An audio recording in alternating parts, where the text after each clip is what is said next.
চাচাতো ভাইরা গ্রাম থেকে আসতেছে ফোন কেনার জন্য, তো ওদেরকে নিয়ে ফোন কিনতে যাব। তো এখন জাস্ট ওরা গ্রাম থেকে আসতেছে, তো ওদেরকে রিসিভ করতে হবে, দেন যাব হচ্ছে ফোন কেনার জন্য। আসসালামু আলাইকুম এভরিওয়ান, কেমন আছেন আপনারা সবাই? আই হোপ যে অনেক বেশি ভালো আছেন। আলহামদুলিল্লাহ, আপনাদের দোয়ায় অনেক অনেক বেশি ভালো আছি। চাচাতো ভাইরা কল করছিল, অলমোস্ট বাসার পাশে চলে আসছে, তো তাদেরকে রিসিভ করার জন্য বাসা থেকে বের হয়ে চলে আসছি। দুইজন আসছে আমার গ্রামের বাড়ি থেকে, আর একজন আসছে হচ্ছে সাবার বাইপেল থেকে। আমার এই চাচাতো ভাইটা বেশ কিছুদিন ধরে আমাকে বলতেছিল ওর একটা ফোন প্রয়োজন, ফোন কিনবে।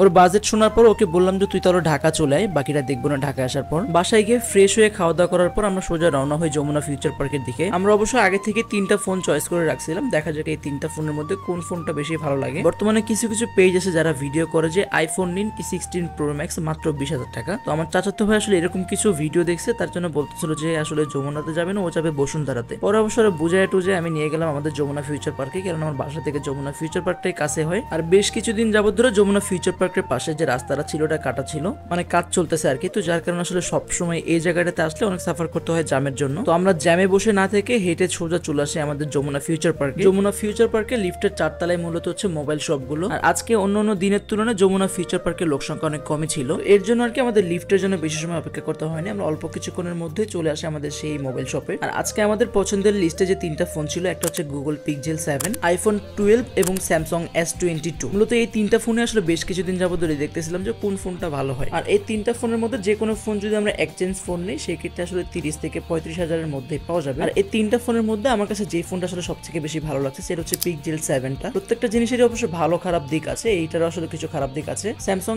S22 ফোনটা অনেক বেশি ভালো, এটার ক্যামেরাটা অনেক জোস এবং সবকিছু আসলে ভালোই ছিল, কিন্তু একটাই প্রবলেম বা ভয় যেটাকে বলা হয় সেটা হচ্ছে গ্রিন লাইন ইস্যুটা আর কি। কারণ আমার একটা কাজিনকে আসলে বেশ কিছুদিন আগে S22 ফোনটা কিনে দিয়েছিলাম, 1 মাসের মধ্যে ওর ফোনে গ্রিন লাইন ইস্যু চলে এসেছে। যাই হোক, আমার যেহেতু পছন্দ ছিল পিক্সেল 7টা, আর আমার চাচাতো ভাই আমাকে বলছে তোর পছন্দ মতনই ফোন কিনবো, সুতরাং পিক্সেল 7টা আসলে আমাদের যেহেতু চয়েস লিস্টে ছিল আসলে, এই ফোনটা আমরা নিয়ে নিই। আর আমরা যাচ্ছি এই ভাইয়ার পিছনে, কারণ আমরা বিকাশে কিছু টাকা পেমেন্ট করছিলাম। তো ওনারা যতটুকু বললো যে বর্তমানে ওনাদের পার্সোনাল বিকাশ নাম্বার নাকি পেমেন্ট নেওয়া নিষেধ। এখানে আসলে কিছু এজেন্ট নাম্বার আছে, মানে বিকাশ থেকে আসলে কিছু ওনাদের হাব আছে, তো এখানে এসে চেক করতে হবে ওনাদের নাম্বারে আসলে পেমেন্টটা আসছে কিনা আমাদের।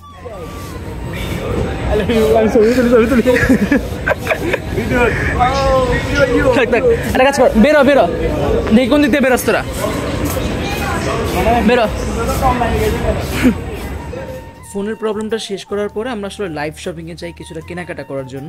অনেকদিন ধরে লাইভ শপিং এ বেশ কিছু অফার চলছিল, আসলে দেখতেছিলাম ফেসবুকের মাধ্যমে আর কি। তো ভাবলাম যে দেখি কোনো পোলো টি শার্ট বা কিছু কেনা যায় কিনা। তো গিয়ে দেখি আসলে কেনাকাটার মতন কিচ্ছু নাই, কেননা যে অফার চলছিল অফারের মাধ্যমে আসলে সবাই সবকিছু নিয়ে চলে গেছে। আর আমরাও আসলে অনেকটা সময় বাইরে ছিলাম, প্রচুর পরিমাণে ক্ষুধা লাগছে আমাদের। তো বর্তমানে বাসতলাতে বেশ কিছু খাবারের দোকান পাওয়া যায় আর কি। তো এর মধ্যে এই মামার সিঙ্গারার যে পুরিগুলো আছে এটা আসলে আমার অনেক বেশি পছন্দের। তো ওদেরকে বললাম অন্য কোনো কিছু খাওয়ার দরকার নেই, চলো আমরা বাসতলা যাই। বাসতলা গিয়ে মামার থেকে কিছু পুরি সিঙ্গারা খেয়ে নিই আর কি। পুরি সিঙ্গারা বলতে আলু চপ আছে, বেগুনি আছে এবং পাপড়, আর বেশ কিছু প্রোডাক্ট আছে আর কি মামার কাছে। এই খাবারগুলোর সাথে মামা 2 ধরনের সস দেয়, আসলে এই সসটা অনেক বেশি ভালো লাগে আমার কাছে। আর আমি একটা সাজেশন চাচ্ছি আপনাদের কাছ থেকে, আমি ভিডিওর জন্য 30 থেকে 35,000 টাকা বাজেটের মধ্যে একটা ফোন চাচ্ছিলাম, কোন ফোনটা আমার জন্য বেস্ট হবে যদি সম্ভব হয় কমেন্টের মাধ্যমে জানিয়ে দিবেন। আজকের ভিডিও এই পর্যন্তই, দেখা হচ্ছে নেক্সট ব্লগে।